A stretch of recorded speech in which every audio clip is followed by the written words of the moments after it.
ఒక్కసారి కొమ్మూరి గోల్డ్ కి కాల్ చేయండి. తాకట్లో ఉన్న మీ బంగారాన్ని విడిపించి మార్కెట్ ప్రైస్ కి వాళ్ళు కొనుక్కుని మిగతా డబ్బులు మీకు ఇచ్చేస్తారు. అందరికీ నమస్కారం, వెల్కమ్ టు అవర్ ఛానల్. నిన్నటి వరకు రాశి ఫలాల గురించి మాట్లాడుకున్నాం.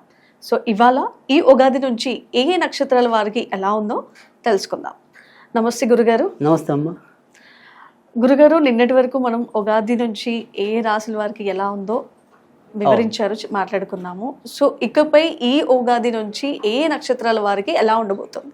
మీరు అన్నట్టు నిన్నటి దాకా మనం ఉగాది నుంచి ఏ ఏ రాసులకి ఎలా ఉంటుంది, అందులో బాగున్న రాసులు ఏంటి, బాగుండని రాసులు ఏంటి, పెళ్ళయ్యే రాసులు ఏంటి, పెళ్లి కాని రాసులు ఏంటి, ఇలా రకరకాల విధానాల్లో మనం ఆ రాసుల గురించి తెలుసుకున్నాం. అయితే ఇప్పుడు మీరు అడుగుతున్నది ఏంటంటే ఇవాళ నుంచి మనం నక్షత్రాల పరంగా వెళ్ళాలి అని ఒక నిర్ణయానికి రావటం. ఎందుకంటే ఎవరికి వాళ్ళకి ఒక రాశి కన్నా కూడా వాళ్ళ నక్షత్రం బట్టి తెలుసుకోవాలనే ఆసక్తి మరింత ఉండడానికి కూడా అవకాశం ఉంది. సో నక్షత్రాలు అనేవి అందరికీ తెలిసిందే 27 నక్షత్రాలు. ఈ 27 నక్షత్రాలు కలిపితే మనకి 12 రాసులు అవటం అనేది ఉంటుంది. గురుగారు, ఈ ఏడాది మక నక్షత్రం వారికి ఎలా ఉండబోతుంది అంటారు? మఖ నక్షత్రం అనేది సింహరాశిలోకి వెళ్తుంది. సింహరాశిలో మొదటి నక్షత్రమే మఖ నక్షత్రం. అయితే ఈ ఏడాది వీరికి ఇంకా ఏదైతే అష్టమశని అనే దాని యొక్క ప్రభావం మఖ నక్షత్రం మీద ఎక్కువే కనిపించడం అనేది ఉంది. కనుక ఆరోగ్య విషయంలో ఎక్కువ జాగ్రత్త తీసుకోవాలి.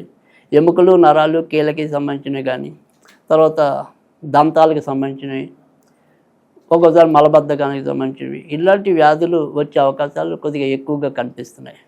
అయితే ఆర్థిక విషయాల్లో మరీ భయపడాల్సినంత చిక్కుముడులు అయితే ఏమీ లేవు. వివాహం విషయంలో మాత్రం వీరికి కూడా మరి అశ్విని నక్షత్రం కూడా కేతుకు సంబంధించిన నక్షత్రమే. ఇప్పుడు ఈ మఖ నక్షత్రం అనేది కూడా కేతుకు సంబంధించిన నక్షత్రమే. వీరికి మాత్రం పెళ్లి విషయంలో బాగా పోరాడితే తప్ప అది పీటల దాకా వెళ్ళటం అనేది కొద్దిగా కష్టంగా కనిపిస్తుంది. కానీ మిగతా విషయాల్లో ఆరోగ్యం ఒకటే ఇందాక మనం చెప్పుకున్నాం, ఎముకలు, నరాలు, కీళ్ళు ఇలాగని. ఇంకా ఆర్థిక వ్యవస్థ పెద్ద ఇబ్బంది అయితే లేదు. తర్వాత ఉద్యోగం కొత్తగా రావాలని కోరుకునే వాళ్ళకి కూడా ఈ ఏడాది అదృష్టంగానే ఉండటం అనేది జరుగుతుంది. సో ప్రస్తుతం ఎలాగో వీళ్ళకి లాభస్థానంలోనే గురుడు సంచరించడం అనేది ఉంది. జూన్ లోపు ఏదైనా సరే ఇలా ఉద్యోగ ప్రయత్నాలు కానీ, ఉద్యోగాలు మారటం అనుకోవటం కానీ, కొత్తవి ఏమైనా సరే శ్రీకారం చుడదాం అనుకున్నవి కానీ, ఇలాంటివన్నీ అయితే కనుక జూన్ లోపు మంచిది. మళ్ళీ తర్వాత ఎప్పుడు మంచిది అంటే జూన్ నుంచి డిసెంబర్ మధ్య మంచిది కాదు, మళ్ళీ డిసెంబర్ నుంచి చాలా మంచిది. సో ఆ రకంగా ప్రణాళిక వేసుకుని వెళ్తే ముందుకెళ్ళే అవకాశాలు ఎక్కువ ఉంటాయి. ఈ మక నక్షత్రం వారు ఏ రత్నాన్ని ఉపయోగిస్తే మంచి ఫలితాలు ఉంటాయి? మక నక్షత్రం ప్రకారంగా అయితే కనుక వైడూర్యం, వీళ్ళు కూడా పిల్లికన్ను రాయి అనేది జనరల్గా చెప్పేది.